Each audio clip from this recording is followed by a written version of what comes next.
Afternoon, ladies and gentlemen. I am Kavan Masu.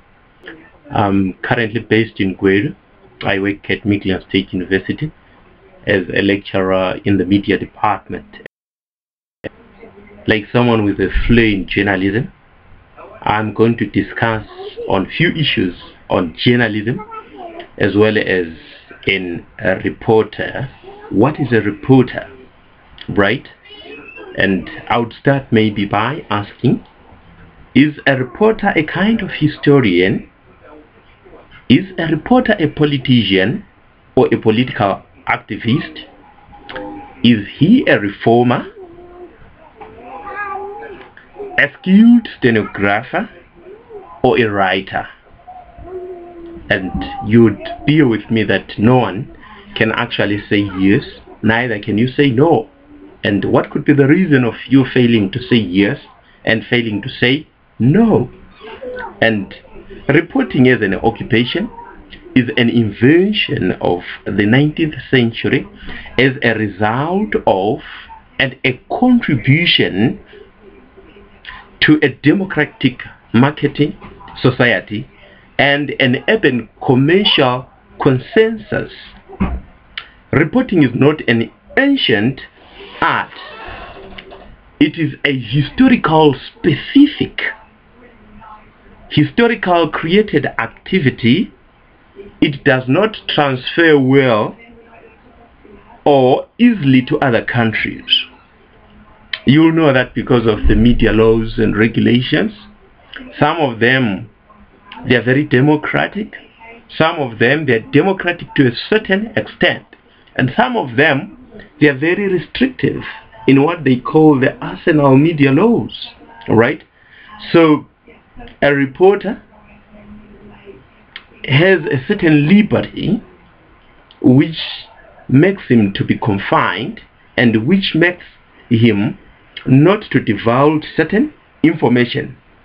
And a reporter, of course, makes stories. That's a fact. Making is not faking. It should be clear that making is not faking. Alright? Not lying, but neither is it a passive mechanical recording. It cannot be done without play and imagination. Journalism is not a trade among many. It is a distinct way of experiencing the world. And as journalists, you will tell me that we have got different ways of experiencing the world. No wonder why some would even say that I want to tell my ordeal, because the way you experience the world differs depending with your socio-cultural background and the surrounding, right? And Stephens philosophically argued that what reporters know and don't report is news.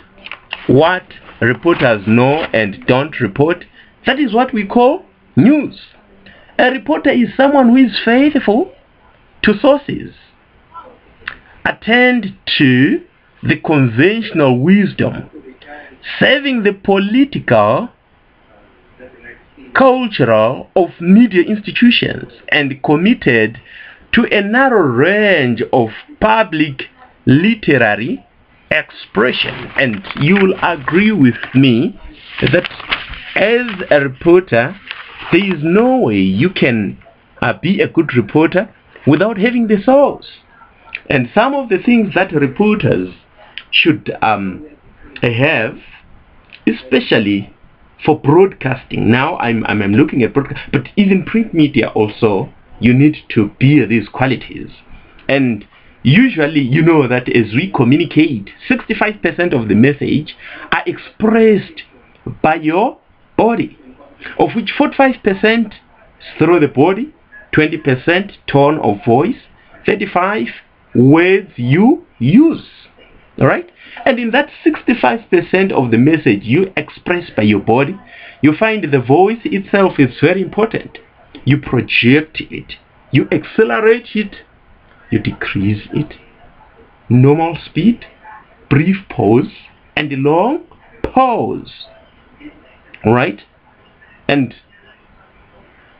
the fundamental law of life, you have to give in order to receive.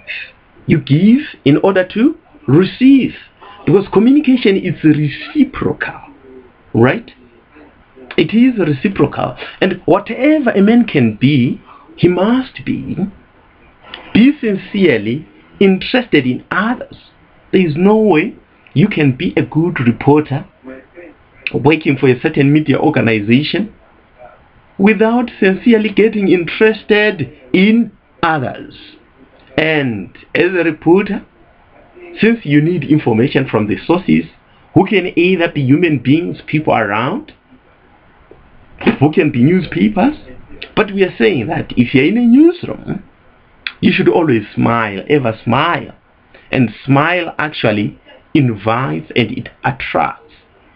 Physically, it can show how beautiful you are, but psychologically, it invites and makes people feel benign and comfortable to work with you. Remember that someone's name is for that person the sweetest sound and most important word in his or her entire vocabulary. Hence, what am I saying here? You should actually know your sources. And whenever you're quoting them or you're talking to them, please call them by their name, because a name is a symbol of identity. Someone can be identified through his or her name. So it is important to know your sources. You know their names, genuine names, so that at least you don't misquote them, right?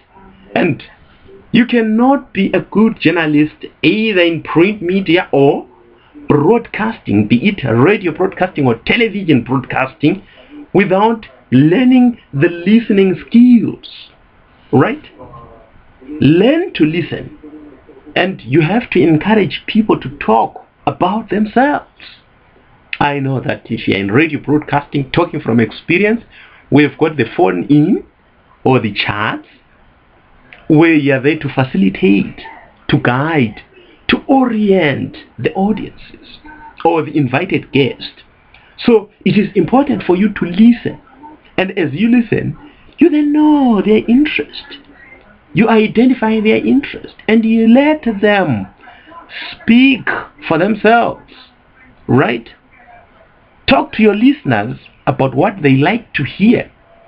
And some of the topics that we come, or the topics that we decide to make programs on, should be the topics that are of interest to the people.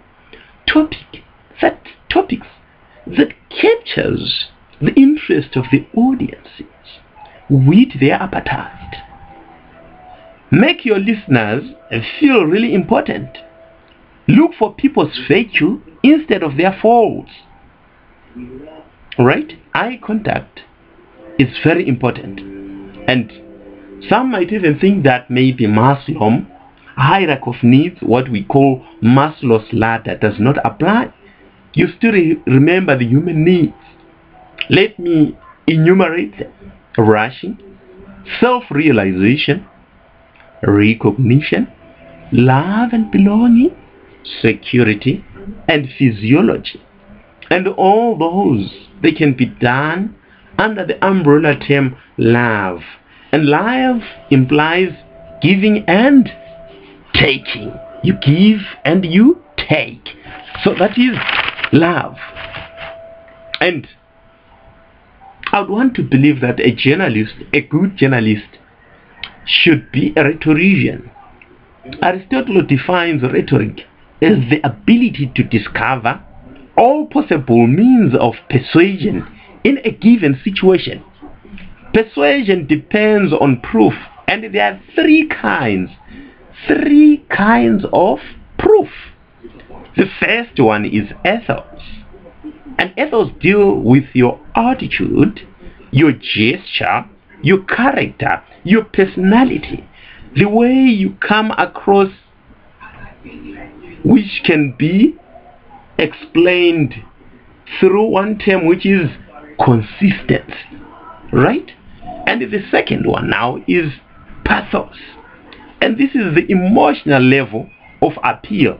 as a speaker, you should always remember that you are facing normal, emotional human beings, and that you must address their hearts and guards, as well as their logical minds. And the third one, which is equally important, is logos. What is logos? Logos is proof through reasoning. This kind of proof satisfies the intellect and is achieved through presentations of factual evidence and logical reasoning. Say only what you believe is true, and you really have to organize your thoughts. Define the terms that you use. Never hesitate to clarify your thoughts. To give precise definition to the term you use, make sure you use simple words. Simple words, because as a journalist you are there to communicate and not to impress. Use simple words such that even an ordinary person in the street, as well as an intellectual, can get the sense of what you are talking about, or the point that you're trying to forefront or to bring forward. And use correct diction. Don't offend people. Don't offend people as a journalist. And practice the art of speaking in public. So those are some of the issues that are very important in journalism. And when you are using small words or shorter words, for instance, instead of surplus, you can use more. Instead of competition, use challenge. Instead of secular, use around. Terminated, ended. Perspiration, that is sweat. Originate, start. Ultimate, finally. Experiment, test. Selection, choice. So those are some of the issues that I feel a journalist should acquire in order for him to deliver effectively. So for today, I will end there. And for those who want to contribute or who wants to add to what I would have said, you are free to do so. It's either you can send me a message through my email, which is masugu.carven@gmail.com, or you can as well get in touch with me through my Skype, which is Masugu Carven. You go to Skype, Masugu Carven, then we can communicate. I've got my blogs through WordPress, through Blogspot, and so forth. And my mobile number is 077-321-0607. For now, thank you so much. Goodbye. Till we meet in other programs. Thank you so much for listening.